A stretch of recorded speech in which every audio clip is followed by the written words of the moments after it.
Bismillah. Bismillah ar-Rahman ar-Rahim. Alhamdulillah wa salatu wa salam ala Rasulillah wa ala alihi wa sahbihi ajmeen wa ba'du. Continuing our morning reading of Ahadith, reading from Al-tirmidhi,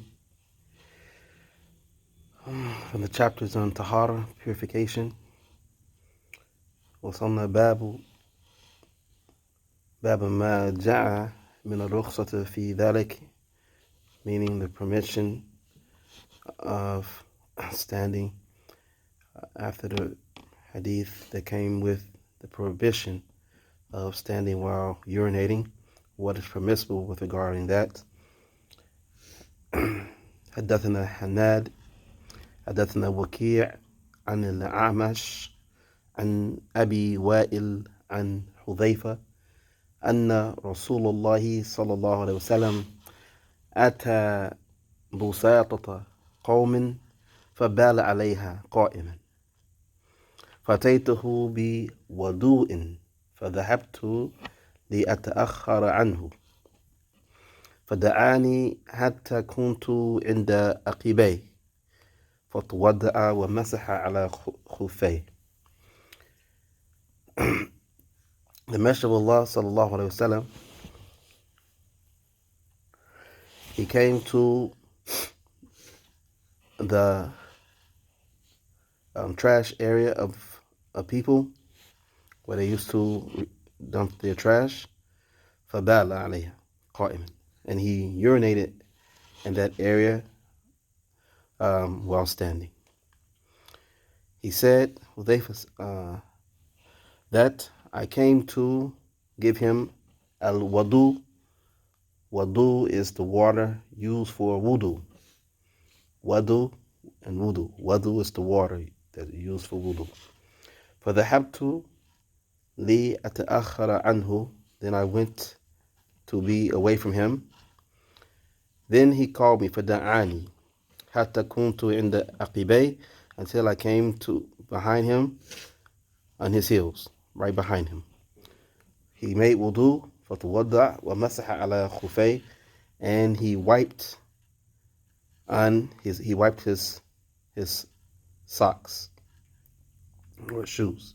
So he wiped over them. Masaha ala khufay, he wiped over them. قال أبو عيسى وسمعت الجارود يقول سمعت وكيع يحدث بهذا الحديث عن الأعمش.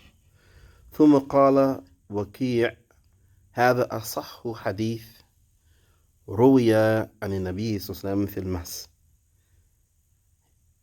Waqi', he said that this is the most correct hadith that is narrated from the Prophet about the Prophet with regard to al-masih, which is wiping over the socks.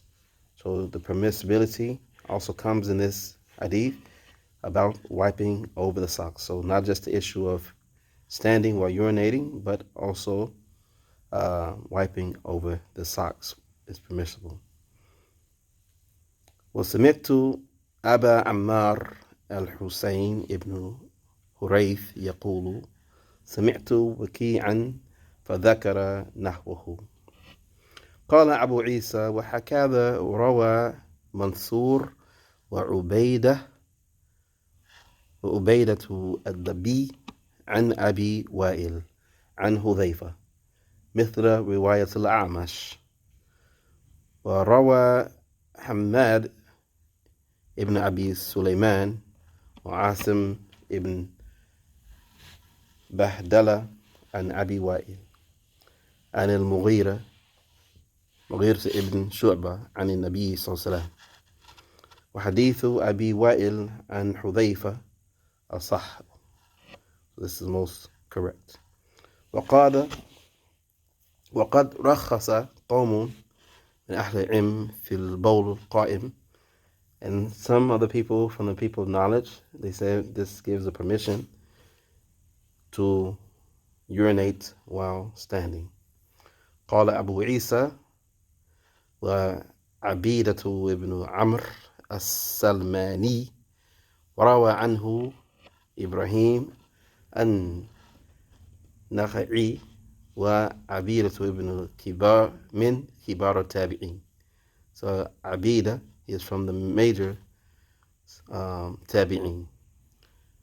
يروى عن عبيدة أنه قال أسلمت قبل وفاة النبي صلى الله عليه وسلم بسنتين. He said that I became Muslim 2 years before the Prophet صلى الله عليه وسلم passed away. وعبيدة الدبي صاحب إبراهيم, he is a companion of Ibrahim, and he is هو عبيدة ibn Mu'attib al-Dabbi, ويكنى, and his kunya is Aba Abdul Karim. So, with regard to the urinating while standing, it is for the Muslim male, it is for him to sit while urinating. This is the asl. But if there is a need and you can protect yourself from the urine from getting on your body or your clothing, and you're in an area where the urine may land, where do not bounce back, then this is permissible to do so if there's a need to do so. And as we see, the area where he went to urinate, this area where it's not going to bounce back on the body of the clothes, because if you have urine on your body and clothes, then you're not pure. So you have to remove that and cleanse that before making your salat. So you have to have clean body and clean clothes. Has to be free from urine or other impure things before praying. So it's better to sit unless there's a need to stand. Then you can stand if you need to, but it's best for the men to sit. And it's unlike the way we may have been taught in the society, where it's supposed to be manly to stand to urinate. Whether it's the opposite, we sit, but if there's a need to stand for some reason, then it's permissible to do so. Allah knows best. هذا وصلى وسلم على نبينا محمد وعلى آله وصحبه أجمعين. السلام عليكم.